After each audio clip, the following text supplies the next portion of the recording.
जय हिंद सभी को। दोस्तों, वैकेंसी की आज इस कड़ी में एक ऐसी वैकेंसी उभर कर सामने आई है जो कि अपने आप में ही एक स्पेशल है। जी हाँ, मैं बात कर रहा हूँ बिहार स्टेट गवर्नमेंट यानी कि बिहार पुलिस के सब इंस्पेक्टर स्पेशल ब्रांच की वैकेंसी की। तो आप लोग भी सोच रहे होंगे कि इसमें इतनी क्या खास बात है। तो देखिए, ये कई मायनों में इसलिए खास है कि अपने आप में ये वैकेंसी स्पेशल है। आप लोगों ने सुना होगा कि सेंट्रल पुलिस ऑर्गेनाइजेशन के जो सब इंस्पेक्टर्स हैं या फोर्स में जो अधिकारी में भर्ती होते हैं, सभी में आपको फिजिकल एबिलिटी टेस्ट या फिजिकल एफिशिएंसी टेस्ट पास करना ही है, जिसमें कि रनिंग होती है, push up, long jump, high jump, beam, shot put, जो भी चीज़ें हैं वो सब रहती हैं। लेकिन यही चीज़ इस भर्ती में नहीं है, तो इसलिए भर्ती स्पेशल है। तो मैं बात कर रहा हूँ बीपीएसएससी यानी कि बिहार पुलिस अवर सेवा आयोग के दरोगा की भर्ती की, यानी कि sub inspector GCD, general close branch. ठीक है, तो जनरल क्लोज कैडर की जो वैकेंसी एसआई पुलिस की, ये है Bihar police subordinate service commission के द्वारा ली जाने वाले परीक्षा के तहत। और यहां पर सिर्फ रिटेन ही इसका स्पेशल रहने वाला है। रिटेन के आधार पे आपकी भर्ती होने वाली है। कोई फिजिकल नहीं है, कोई दौड़ नहीं है। जी हाँ, बिल्कुल आप सही सुन रहे हैं, कोई फिजिकल नहीं है, कोई दौड़ नहीं है। ओनली फिजिकल स्टैंडर्ड टेस्ट है, यानी कि आपकी हाइट, चेस्ट नापी जाएगी। ठीक है, तो चलिए हम लोग देर न करते हुए फटाफट बात करते हैं कि जो बीपीएसएससी के सब इंस्पेक्टर पुलिस की जो वैकेंसी है वो 150 पोस्ट आई हुई है। ठीक है, तो फटाफट हम लोग बात करेंगे कि इस 150 पोस्ट का डिस्ट्रीब्यूशन जाति के आधार पे, यानी कि SC, ST, OBC, freedom fighter, ex serviceman वगैरह जो भी है वो किस आधार पे बांटा गया है। तो यहां पर देखिए, जो यूआर की पोस्ट है जनरल अनरिजर्व कैंडिडेट्स के लिए, वो है 60 पोस्ट। ठीक है, जो ईडब्ल्यूएस की पोस्ट है वो है 15, और जो ओबीसी की पोस्ट है वो है 27, एससी यानी कि शेड्यूल कास्ट की जो पोस्ट है वो है 24, और बैकवर्ड क्लास की जो पोस्ट है वो है 18, और बैकवर्ड क्लास में जो फीमेल है, जो महिलाएं हैं उनके लिए जो पोस्ट है वो है 4, और एसटी की जो पोस्ट है वो है 2, और फ्रीडम फाइटर के जो रिलेशनशिप में, यानी कि नाती पोते है ना, इन लोगों का जो है वो वैकेंसी की पोस्ट है 3।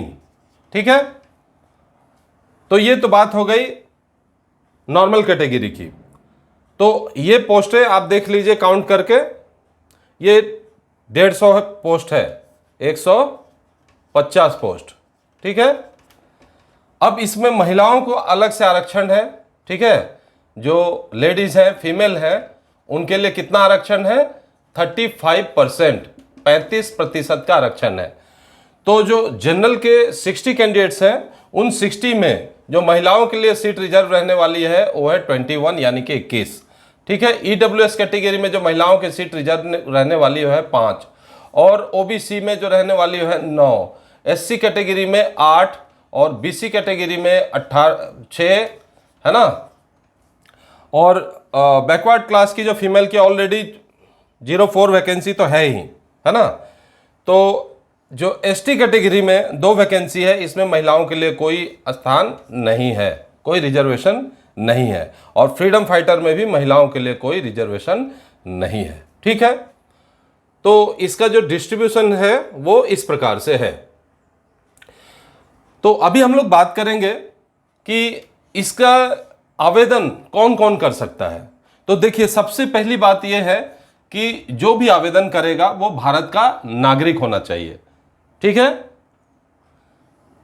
दूसरी बात कि जो ग्रेजुएट हैं, जो डिग्री होल्डर हैं, जिन्होंने 1 अगस्त, ठीक है, 1 अगस्त 2025 को अपना ग्रेजुएशन कंप्लीट कर लिया है, वो इसके अप्लाई करने के पात्र होंगे। ठीक है, और रही तीसरी बात उम्र की, तो जनरल कैंडिडेट्स के जो पुरुष हैं उनकी उम्र 37 ईयर्स से ज़्यादा नहीं होनी चाहिए। और जो महिलाएं हैं उनकी 40 वर्ष से ज़्यादा नहीं होनी चाहिए। ठीक है, आगे हम लोग बात करेंगे कि किस कैटेगरी को कितना छूट मिला हुआ है। तो यहां पर देखिए, जो भी SC ST कैंडिडेट्स हैं उन लोगों को न्यूनतम 20 ईयर्स यानी कि कम से कम 20 साल से ज़्यादा से ज़्यादा 42 साल। ठीक है ना। सेम इसी प्रकार जैसा मैंने बताया, जनरल के जो 37 वर्ष पुरुषों के लिए है और महिलाओं के लिए 40 वर्ष, उनका भी न्यूनतम एज 20 वर्ष ही है। तो आगे मैं स्क्रीन पे एज के बारे में डिटेल में बात करूंगा।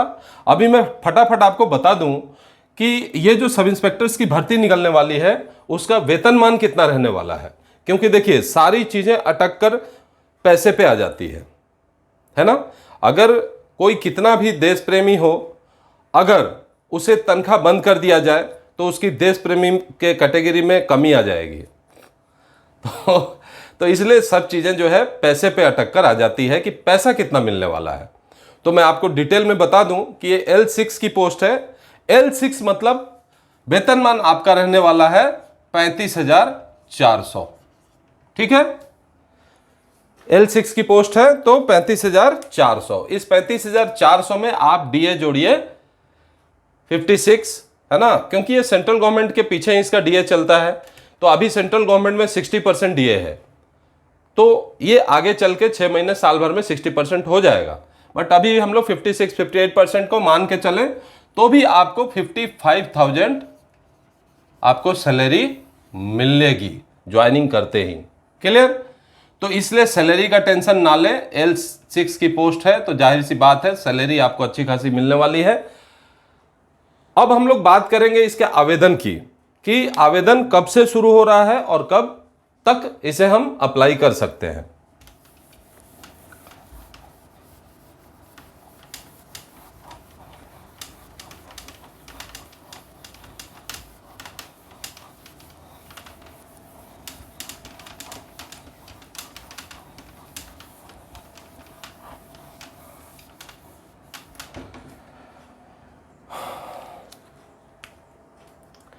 तो दोस्तों इसका हम आवेदन जो है वो शुरू हो रहा है 9 जुलाई 2026 से। ठीक है, और ऑनलाइन आवेदन होने वाला है। इसका वेबसाइट जो है bpssc.government.organization.in, ठीक है, .org.in पर जाकर ऑनलाइन आवेदन करना है। और इसकी आवेदन करने की जो लास्ट डेट है, समाप्ति की तिथि है, वो है 9 अगस्त 2026। और यहाँ पर ध्यान देने वाली बात यह है कि आपकी एजुकेशनल क्वालिफिकेशन या एज जो भी चीज़ है वो सारी चीज़ों का कट ऑफ डेट है 1/8/2025, यानी कि 1/8/2025 को अगर आपने ग्रेजुएशन की डिग्री हासिल कर ली है और आपकी उम्र जो मैंने बताया 37 साल जनरल वर्ग के लिए, SC ST 42 साल और जो जनरल की महिलाएं हैं वो 40 साल, अगर उस एज के अंतर्गत हैं तो आप बेधड़क आवेदन कर दीजिए। ठीक है, और फिर बता रहा हूं 9 जुलाई से ये शुरू हो जाएगा। चलिए अब इसके बारे में हम लोग ज़्यादा डिटेल में जानने के लिए हम लोग स्क्रीन पे चलते हैं। ठीक है, और स्क्रीन पे चल के हम लोग इसका सारा जो फिजिकल और रिटर्न वगैरह में क्या क्या है उस सारी चीज़ों के बारे में हम ऑन स्क्रीन बात करेंगे। तो दोस्तों ये हम लोग ऑन स्क्रीन पे आ गए। तो यहाँ देखिए, जैसा मैंने बताया था, बिहार पुलिस अवर सेवा आयोग की भर्ती निकली हुई है और इसका जो वेबसाइट है वो ये है bpssc.bihar.government.in। और police sub inspector general close cadre की लेवल 6 की 150 वैकेंसी रहने वाली है। तो अभी हम लोग बात करते रहे थे एज की। तो देखिए दोस्तों, जो आपका मैट्रिक में जो एज है ना, उसी के अनुसार आपको 1/8/2025 तक 37 वर्ष से नीचे, यानी कि देखिए यहाँ पे लिखा हुआ है सामान्य जो पुरुष हैं जनरल वर्ग के, उनका न्यूनतम 20 वर्ष और अधिकतम 37 वर्ष, तथा जो सामान्य वर्ग की महिलाएं हैं उनका 20 वर्ष और अधिकतम 40 वर्ष, इससे ज़्यादा नहीं होना चाहिए। क्लियर। अभी जो पिछड़ा वर्ग यानी कि जो बैकवर्ड क्लास और अत्यंत पिछड़ा वर्ग यानी कि अदर बैकवर्ड क्लास के जो पुरुष हैं और महिलाएं हैं उनके लिए न्यूनतम 20 वर्ष और अधिकतम 40 वर्ष तक की छूट है। नेक्स्ट हम बात करेंगे अनुसूचित जाति और अनुसूचित जनजाति यानी कि SC ST की पुरुष और महिलाओं के लिए जो है न्यूनतम 20 वर्ष और अधिकतम 42 वर्ष तक की छूट रहने वाली है। और जो बिहार राज्य सरकार के सरकारी सेवक हैं, यानी कि जो गवर्नमेंट एम्प्लॉई हैं स्टेट गवर्नमेंट के, वो जिन्होंने 3 वर्ष कम से कम सेवा पूरी कर ली हो, कंटिन्यू सर्विस, उनको 5 वर्ष का एज में रिलैक्सेशन दिया जाएगा। ठीक है। अब बात करें हम लोग जो असैनिक पदों पर नियुक्ति होती, जो भूतपूर्व सैनिक है यानी कि एक्स सर्विसमैन जो कि आर्मी, एयरफोर्स, नेवी से रिटायर्ड है, उनको जितना उन्होंने आर्मी, एयरफोर्स, नेवी में सेवा दिया है अपना, उससे 3 वर्ष की उनको छूट दी जाएगी, जो कि कट ऑफ तिथि यानी कि 1/8/2025 को 57 वर्ष से अधिक नहीं होना चाहिए। ठीक है। और फिर बता दूं कि जो उनकी एज की गणना की जाएगी वो मैट्रिक या उसके समकक्ष परीक्षा के प्रमाण पत्र में अंकित जन्म तिथि के आधार पर की जाएगी। ठीक है। अब सबसे इंपॉर्टेंट चीज हम लोग चलते हैं, बात करते हैं कि अभ्यर्थियों का शारीरिक मापदंड। तो देखिए, ऊंचाई यानी कि हाइट, चेस्ट और वेट, ऊंचाई, सीना, वजन के लिए कोई इसमें बोनस मार्क नहीं मिलेगा, ये जस्ट एक क्वालिफाई है। तो जो सामान्य वर्ग के पुरुष हैं उनकी ऊंचाई न्यूनतम 165 सेंटीमीटर होनी चाहिए। ठीक है। और जो बैकवर्ड क्लासेस यानी कि पिछड़े वर्ग के पुरुषों के लिए भी 165 सेंटीमीटर होनी चाहिए। अब बात करेंगे ओबीसी कैंडिडेट्स की, अत्यंत पिछड़ा वर्ग यानी कि other backward classes, SC and ST, इन लोगों के लिए जो पुरुषों के लिए है वो 160 सेंटीमीटर हाइट रहनी चाहिए। ठीक है, इससे कम नहीं होनी चाहिए। और सभी वर्गों की महिलाओं के लिए जो न्यूनतम ऊंचाई है वो 155 सेंटीमीटर, उससे कम नहीं होना चाहिए। अब हम सीना की बात करें तो ये सिर्फ पुरुषों के लिए है, क्योंकि महिलाओं का सीना मापना मान्य नहीं है। तो यहाँ पर जो पुरुष है उनका सीना बिना फुलाए 81 सेंटीमीटर और फुलाकर 86 सेंटीमीटर कम से कम होना चाहिए। ठीक है, यानी कि फुलाने के बाद सीना में कम से कम 5 सेंटीमीटर का डिफरेंस आना चाहिए।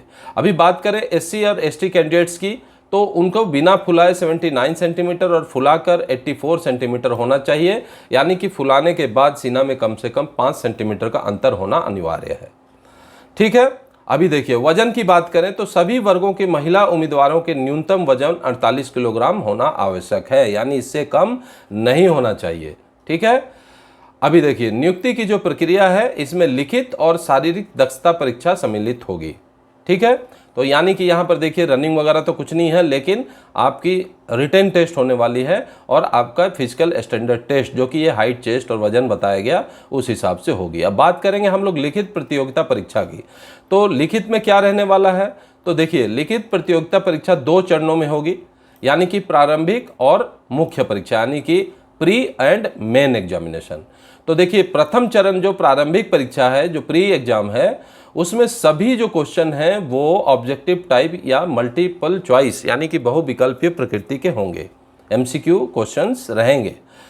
तो प्रारंभिक परीक्षा में 200 अंकों का एक प्रश्न पत्र होगा, जिसमें प्रश्नों की कुल संख्या 100 होगी एवं परीक्षा की अवधि 2 घंटे रहने वाली है और प्रत्येक सही उत्तर के लिए 2 अंक दिए जाएंगे। ठीक है दोस्तों, तो यहाँ पर बहुत ध्यान से आप देखिएगा कि जो ये प्रश्न पत्र आएगा उसमें अंग्रेजी, सामान्य ज्ञान, हिंदी भाषा ज्ञान, तर्क शक्ति व समसामयिक मुद्दों से संबंधित प्रश्न पूछे जाएंगे, यानी कि English, general knowledge, Hindi literature का ज्ञान और रीजनिंग एंड करंट अफेयर्स के बारे में पूछे जाएंगे। प्रारंभिक परीक्षा में 30% से अगर कम अंक प्राप्त करेंगे तो आपको मेन एग्जामिनेशन के लिए विचार नहीं किया जाएगा, यानी कि आप फेल हो जाएंगे। इसलिए प्री एग्जामिनेशन में 30% से एबव मार्क होना बहुत जरूरी है। ठीक है। अभी देखिए, जो भी प्रारंभिक परीक्षा है इसमें आपको इक्वी परसेंटाइल मेथड से जांच किया जाएगा। ठीक है। चलिए आगे हम लोग बढ़ते हैं। जो सेकंड स्टेज है यानी कि द्वितीय चरण, वो है मेन एग्जामिनेशन। ठीक है। तो जो भी अभ्यर्थी यानी कि कैंडिडेट्स प्रारंभिक परीक्षा में सफल होंगे उन्हें ही मुख्य परीक्षा में सम्मिलित होने का अवसर प्रदान किया जाएगा। मेन एग्जामिनेशन में भी देखिए 2 प्रश्न पत्र होने वाले हैं। प्रथम प्रश्न पत्र जो है वस्तुनिष्ठ यानी कि ऑब्जेक्टिव टाइप एवं मल्टीपल चॉइस क्वेश्चन होगा, जिसमें 180 मिनट यानी कि 3 घंटे में 200 प्रश्न पूछे जाएंगे। प्रत्येक सही उत्तर के लिए 1 अंक दिया जाएगा और प्रत्येक गलत उत्तर के लिए 0.25 मार्क्स काट लिया जाएगा, यानी कि दोस्तों निगेटिव मार्क्स रहने वाला है। ठीक है।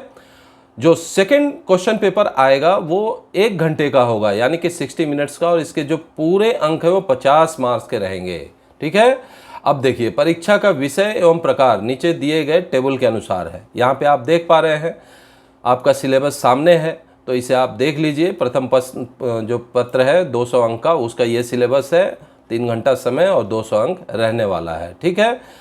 और जो द्वितीय प्रश्न पत्र 50 अंक का है, उसमें देखिए एक अच्छी बात यह है, हिंदी का निबंध, इंग्लिश का निबंध, इंग्लिश प्रेसिस राइटिंग और हिंदी से अंग्रेजी अनुवाद यानी कि ट्रांसलेशन के रहने वाले हैं। तो सिलेबस आपका क्लियर हो गया। 1 घंटे का पेपर है, 50 मार्क्स का। ठीक है। अभी यहाँ पे एक चीज़ ध्यान दीजिएगा कि दोनों पत्रों में कम से कम 30% अंक लाना अनिवार्य है। अगर 30% से कम अंक लाए तो आपको फेल कर दिया जाएगा। और ध्यान रखिएगा कि प्रथम प्रश्न पत्र जो प्री एग्जामिनेशन होगा उसकी आंसर शीट की 2 कॉपियां होंगी, जो एक कमीशन के पास रहेगा और एक आपको यानी कि कैंडिडेट्स को दिए जाएंगे। ठीक है। अब ये जो रिटेन टेस्ट है, इसके आधार पर रिक्तियों के 3 गुना अभ्यर्थियों का चयन कोटिवार जो है मेरिट लिस्ट के आधार पे शारीरिक दक्षता परीक्षा के लिए किया जाएगा। ठीक है। यानी कि उनका फिजिकल मेजरमेंट वगैरह होगा। कितने? 3 गुना, यानी कि लिखित परीक्षा जो पास किए हैं कैंडिडेट्स, जिन्होंने क्वालिफाई किया है, उसमें भर्ती का 3 गुना, यानी कि आपको 450 कैंडिडेट्स को सेलेक्ट किया जाएगा जो कि शारीरिक दक्षता परीक्षा के लिए पात्र होंगे। ठीक है। चलिए, अभी जो तृतीय चरण है या थर्ड स्टेज जिसे बोलेंगे, वो है फिजिकल स्टैंडर्ड टेस्ट। जो भी कैंडिडेट्स मुख्य लिखित परीक्षा के आधार पर पात्र अभ्यर्थियों का ऊंचाई, सीना और वजन से संबंधित मापदंड की जांच है ना किया जाएगा, जैसा कि मैंने आपको ऊपर बताया था। ठीक है। अभी मेरिट लिस्ट भी जो है वो बनेगा, इसका भी एक प्रोसीजर होता है, तो वो आप इसमें पॉज करके देख सकते हैं। ठीक है। ये मैंने वैकेंसियों का जो डिस्ट्रीब्यूशन बता दिया था। ठीक है ना। तो ये हर चीज़, यहाँ एक चीज़ ध्यान दीजिएगा कि यहाँ जो भी आरक्षण मिलेगा वो बिहार का राज्य का मूल निवासी होना ही चाहिए, चाहे महिला हो या कोई भी। ठीक है। हालांकि जो इसमें आवेदन करने के पात्र हैं ऑल इंडिया के जो है कैंडिडेट्स हैं, लेकिन रिजर्वेशन में अगर आप लेना चाहते हैं तो आपको बिहार राज्य का मूल निवासी होना चाहिए। ठीक है। चलिए आगे हम लोग बात करें इसकी कट ऑफ तिथि। तो कट ऑफ तिथि जैसा ही मैंने पहले बताया था 1 अगस्त 2025 मानी जाएगी। ठीक है।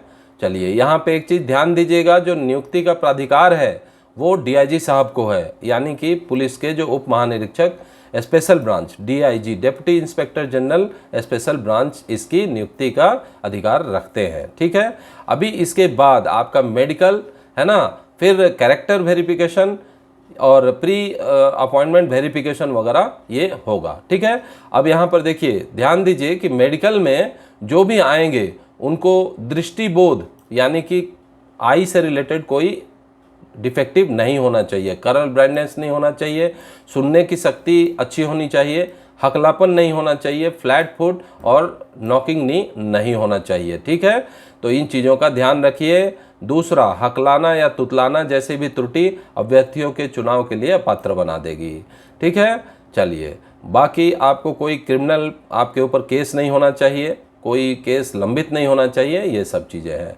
अब हम लोग बात करेंगे कि ऑनलाइन आवेदन की प्रक्रिया क्या रहने वाली है। तो दोस्तों, आप लोग इस वेबसाइट पे जाके और बिहार पुलिस के टैब पे है ना, वहाँ पे आप क्लिक करके आवेदन का जो भी है वो खरीदना होगा, जो उनका प्रोस्पेक्टस है। ठीक है। और इसी के द्वारा अप्लाई किया जाएगा। तो यहाँ पर ध्यान दीजिए कि सभी वर्ग कि पुरुष महिला अभ्यर्थियों के लिए जो ऑनलाइन आवेदन का मूल्य है वो है 100 रुपये। ठीक है। यहाँ पर ध्यान दीजिएगा कि ये सभी के लिए है और इसका जो 100 रुपये का भुगतान जो है वो आप net banking, credit card, debit card के द्वारा कर सकते हैं। ठीक है। अन्य तरीके से अगर आप पेमेंट करते हैं तो मान्य नहीं होगा। क्लियर। चलिए, अभी यहाँ पर एक चीज़ ध्यान दीजिएगा कि आपको bpssc.bihar.government.in के बिहार पुलिस के टैब पे जाके एडवर्टाइजमेंट नंबर 09/2026 से संबंधित लिंक पर क्लिक करेंगे और वहाँ एक पंजीकरण कराएंगे। तो आपका पंजीकरण में मोबाइल नंबर और ईमेल आईडी देना कंपलसरी है, ठीक है। उसी ईमेल आईडी पर आगे आपको कांटेक्ट किया जाएगा। क्लियर? तो दोस्तों ये चीज़ें आप और भी ध्यान से इसको पढ़ सकते हैं, है ना। तो देख लीजिए। और इसकी सबसे अच्छी बात यह है कि आप लोगों की कोई दौड़ या कोई दूसरी फिजिकल परीक्षा नहीं होने वाली है, ठीक है। तो आप जो पंजीकरण कराएंगे, रजिस्ट्रेशन नंबर, उसको हमेशा अपने पास रखिएगा। उसी के आधार पे आपका आगे सब कुछ होगा, ठीक है। ऑनलाइन भरने की जो आवेदन तिथि वो मैंने बता दिया था 9 अगस्त 2026। इसके बाद कोई भी एप्लीकेशन को एक्सेप्ट नहीं किया जाएगा। बाकी ये उम्मीदवारी रद्दीकरण है कि आप क्या क्या गलती नहीं करना चाहिए जिससे कि कहीं आपका उम्मीदवारी रद्द ना हो जाए। तो इसको आप पॉज करके और बढ़िया से पढ़ लीजिए एक एक चीज़। ये आपके लिए ही मैंने डाला है ना। और इसका लिंक मैं बायो में भी दे दूंगा और आप जो है इसे अच्छे से पढ़ लीजिए। तो देखा दोस्तों आप लोगों ने, तो स्क्रीन पे आप लोगों को समझ में आ गया होगा कि इसका प्रोसीजर क्या है अप्लाई करने का और इसका जो रिटन का सिलेबस है वो क्या है। तो यहाँ पर ध्यान दीजिएगा कि आपका रिटन स्ट्रांग होना चाहिए। यहाँ पर आपका फिजिकल कुछ नहीं मांगा गया है, सिर्फ आपका फिजिकल स्टैंडर्ड टेस्ट करके और रिटन के आधार पे आपका सिलेक्शन हो जाएगा, ठीक है दोस्तों।